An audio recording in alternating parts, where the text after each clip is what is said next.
boa tarde, salve, salve, donos da bola no ar. A partir de agora, tudo sobre o futebol mineiro. No programa de hoje, a gente fala sobre a rodada do final de semana, com vitórias de Atlético e de Cruzeiro. Mas antes, eu tenho um recado. Pessoal, 2 pares de ingressos para o Samba Prime. Esse negócio tá dando o que falar, hein? Samba Prime rola no dia 25 de maio, no Mineirão, com um sorriso maroto, Suel, Tiaguinho, Ferrugem, Turma do Pagode, Dilcinho e mais atrações e muito mais também para você. Então você não pode perder. Para você faturar, manda para cá seu nome completo pro Bandzap, que tá aqui embaixo, ou, aliás, aqui embaixo, 997727663. Manda para cá, no final desta edição eu conto os nomes dos ganhadores. Fechou? Samba Prime, 2 pares de ingressos. Quem é que tá... Tiaguinho, sobe o som do Tiaguinho aí. Tiaguinho, isso é bom demais, cara. Isso é bom demais. Tiaguinho é bom de serviço, viu? Tá aí, ó, fazendo o som, Samba Prime, 2 pares de ingressos, daqui a pouco os nomes dos ganhadores. Vamos começar falando do Cruzeiro. Recebeu o Goiás do Mineirão, o jogo foi duro. O Cruzeiro conseguiu a segunda vitória em 2 jogos como mandante no Brasileiro. Os lances na tela e a gente fala do jogo aqui. Aliás... Hoje o ideal seria que eu usasse o que eu vou dizer aqui agora, porque vale para Cruzeiro e para Atlético. E o que eu quero dizer? Não estou aqui passando pano e não estou aqui atenuando as atuações no Brasileiro abaixo do que se espera do Cruzeiro. Mas é importante que vocês entendam o seguinte. O Cruzeiro jogou um primor de futebol? Não, mas jogou um bom futebol? Jogou. Não jogou mal. Aliás, o Lucas Silva fez uma grande partida ontem, e aí entende-se a conversa preliminar citada pelo Lucas Silva hoje em coletiva com o Mano Menezes, demonstrando ao Mano a vontade de permanecer, o Mano levando isso à diretoria para que a diretoria trabalhe para a permanência dele. Mas o que eu quero dizer é o seguinte, quem que levantou essa bola para a área aí, ô André?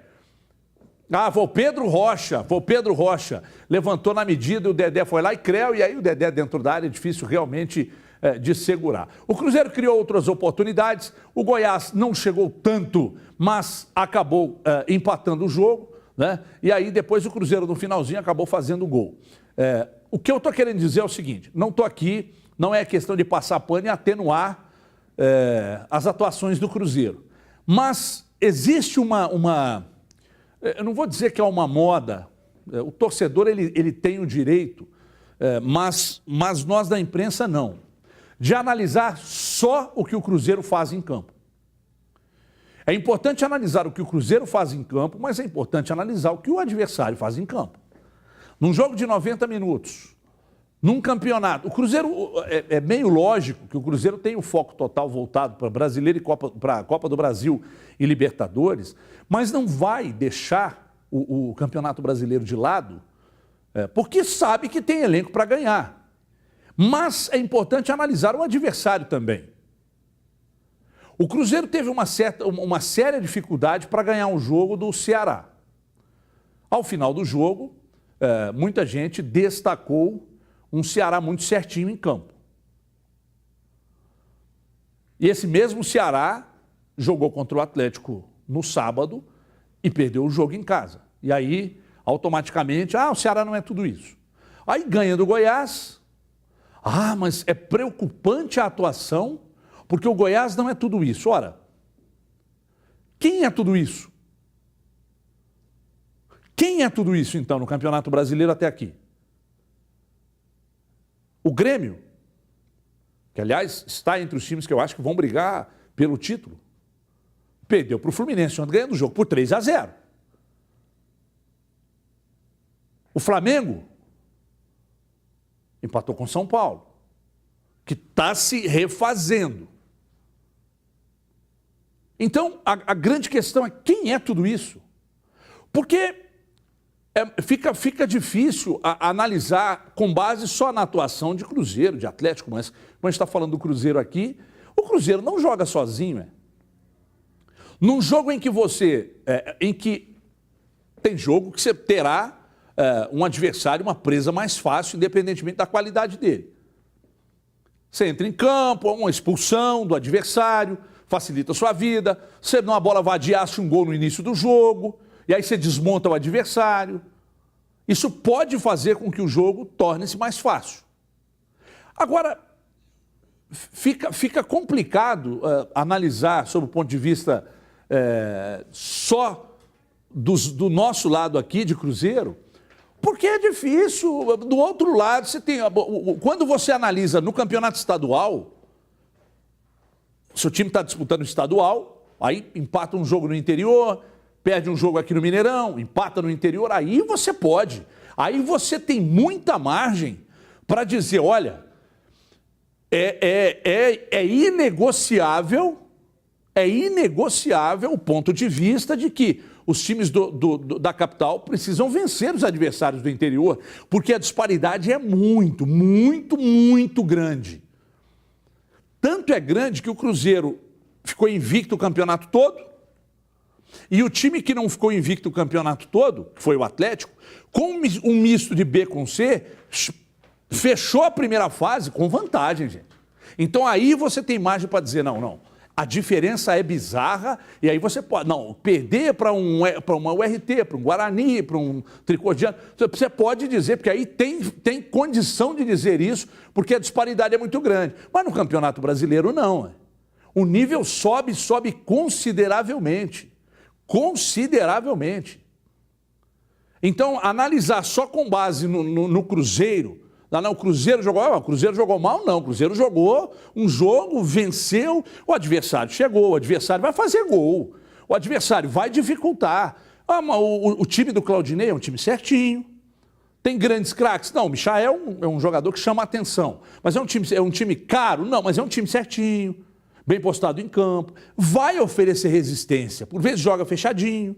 Então, não dá para esperar que o Cruzeiro vá atropelar a todos os adversários, não, porque não vai conseguir. Vamos ouvir o Mano Menezes falando sobre o jogo aí.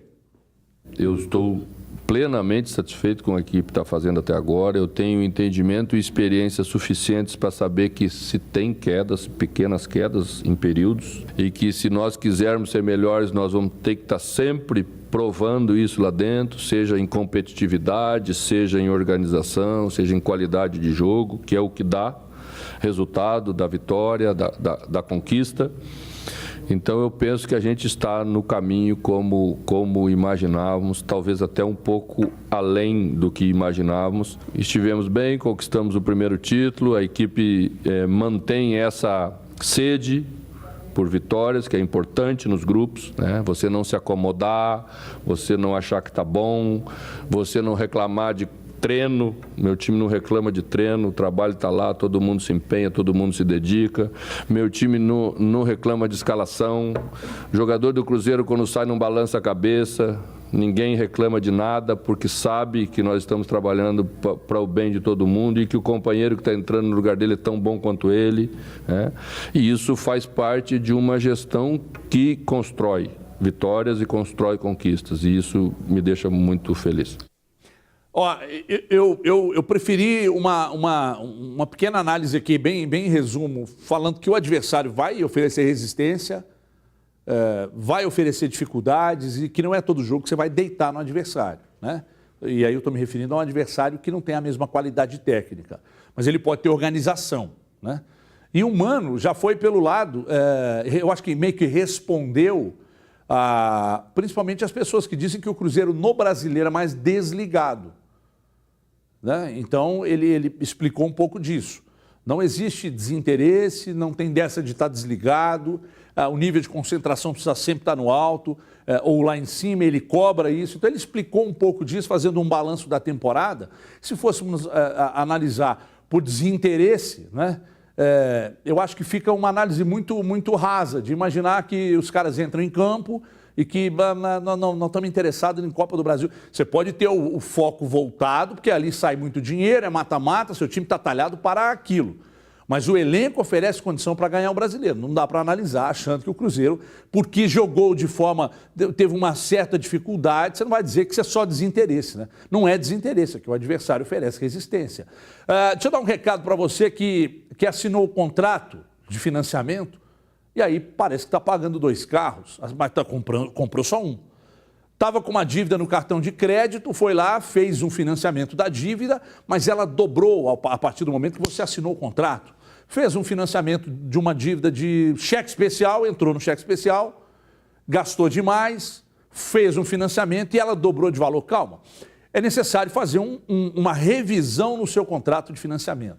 Quem pode fazer essa revisão para, de repente, se descobrir que há cobrança de juros abusivos, fazer com que você receba de volta até 80% do que você pagou de forma indevida? Os telefones estão na sua tela. 995598877 e o 99695-3077.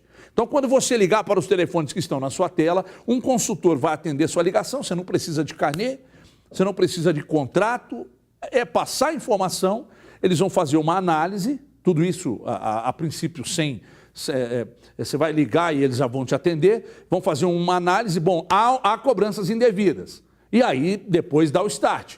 Então entre em contato, não perca tempo e nem dinheiro, 2559-8877, 99695-3077. Rápido intervalo, é lá e cá, jogo rápido, 3 minutos e 15, a gente já volta, até já.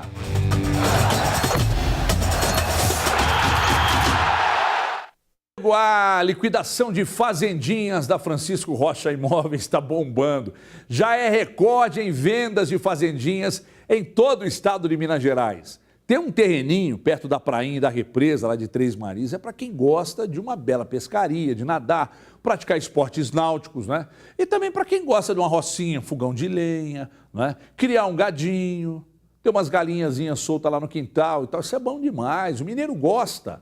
Está na nossa cultura, liberdade para os filhos, para os netos, isso é que é vida boa. Então é o seguinte, você precisa aproveitar as liquidações das fazendinhas Francisco Rocha Imóveis, realizar o sonho da sua família, afinal, qual mineiro que não gosta de roça? A mineirada gosta. Então você pode ter 30 mil metros quadrados de terra boa a poucos minutos da prainha e da represa, sinalzinho, pequenininho, mensais a partir de 330. Parabéns, de repente você pode dar para sua mãe, como presente do Dia das Mães, né?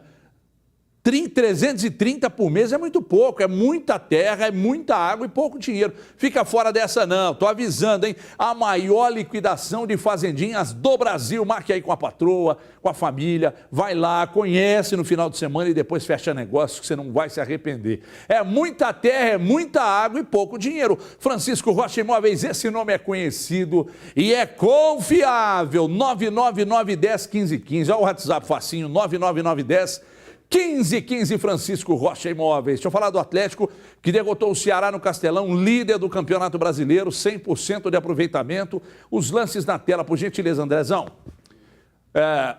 Vamos falar agora sobre... eu vi gente cornetando o Guga nessa bola aí. Gente.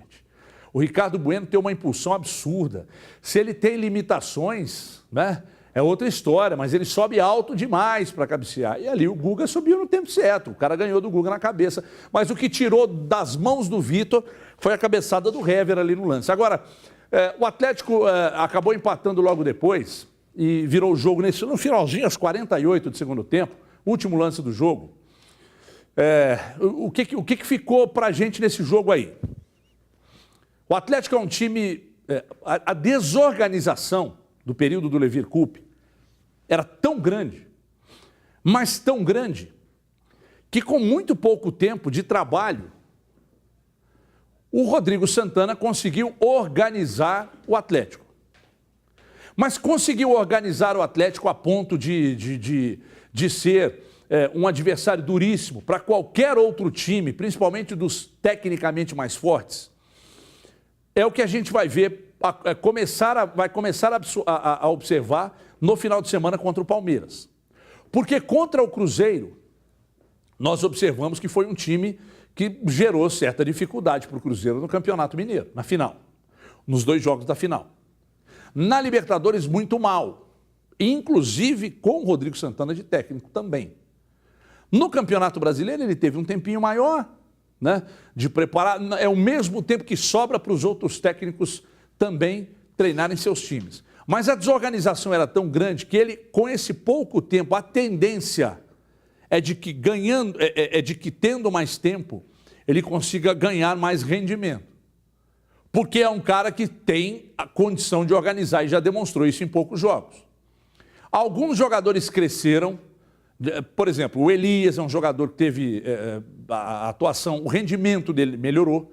O Guga melhorou, principalmente naquilo que é o grande problema do Guga, que é a bola defensiva. Ele tem dificuldade para marcar. O time se posiciona melhor. O time corre menos errado, mas a gente sabe que alguns jogadores ainda cansam muito. E isso tem uma relação com correr errado, né? Mas você já nota que alguns jogadores não abandonam uma certa faixa de campo. Você já vê as linhas mais bem montadinhas em campo, um pouco mais de organização. Aí entra naquela questão que eu disse anteriormente. Sobre, mas não ganhou de ninguém. Não, ganhou sim, ganhou sim. Ganhou de um time muito certinho, que é esse Ceará. Ganhou do Vasco na casa do Vasco, o Vasco empatou com o time do Corinthians, que é certinho e muito bem treinado pelo Carille. Então é importante a gente analisar também que do outro lado o adversário vai trazer dificuldades, o Ceará trouxe dificuldades, mas o Atlético conseguiu jogar, fazer os seus gols. E depois do jogo, o Rodrigo Santana falou sobre a atuação do time e principalmente sobre a efetivação no cargo de treinador. Veja aí. O meu relacionamento com a diretoria é muito bom, é muito tranquilo. Eu não tenho pressão do meu lado, assim, em termos de, eu quero ficar, não quero que venha outro. E eles me dão total liberdade para eu trabalhar à vontade, da mesma forma que eu converso com eles também. É importante ter um líder aqui, ter um treinador experiente, da altura do clube, né? É importante, é bom. Eu estou muito tranquilo, eu estou procurando desenvolver o meu melhor, estou começando na minha carreira, né? Apesar de ter 8 anos como treinador, eu treinei time pequeno, né? Então isso para mim está sendo muito novo, tá? Eu estou muito tranquilo se amanhã a diretoria, a gente vai apresentar o treinador, para mim maravilha, eu vou aprender mais. Eu vou aprender mais, eu quero aprender mais ainda, tá? E quanto mais assim o time estiver organizado, para eu poder passar as melhores informações, para o treinador chegar aqui e estar tranquilo para trabalhar, ótimo. O sucesso do Galo é o meu sucesso. Foi muito lúcido na resposta, muito lúcido, o Rodrigo Santana. Para o Rodrigo Santana ter sossego para seguir trabalhando, ele precisa de reforços, respaldo da diretoria e paciência da torcida. E eu acho que ele não vai ter, não vai receber tudo isso de uma só vez. Respaldo da diretoria, obviamente que as vitórias vão acontecendo, ele vai ganhando mais confiança e passando mais confiança até para a diretoria, de repente até resolver deixá-lo no cargo, mas acho que não vai. Reforços, mas um período não é um período para boas contratações. Tem nem janela aberta. Paciência da torcida, ela dura até a página 2. Torcida é passional, torcedor é passional. Então é difícil analisar simplesmente para, venceu 3 efetivos. Não, calma, calma. Enquanto não tem um treinador, vai preparando. É importante que a diretoria respeite demais o Rodrigo Santana. Se não efetivar agora, que o prepare para que daqui a pouco, lá na frente, ele seja um treinador pronto para assumir, efetivar e fazer um bom trabalho. A gente vai falar mais sobre a semana, tem muito tempo para falar. Olha os ganhadores do Samba Prime aí, David Monteiro Alves, final de telefone 1032, e Bruna Elza de Carvalho Luciano, final de telefone 4514. Nossa produção vai entrar em contato, todo mundo para o Samba Prime. Logo mais às 4, estamos de volta no Brasil, gente, Minas, amanhã, 12h50, donos da bola, um abraço!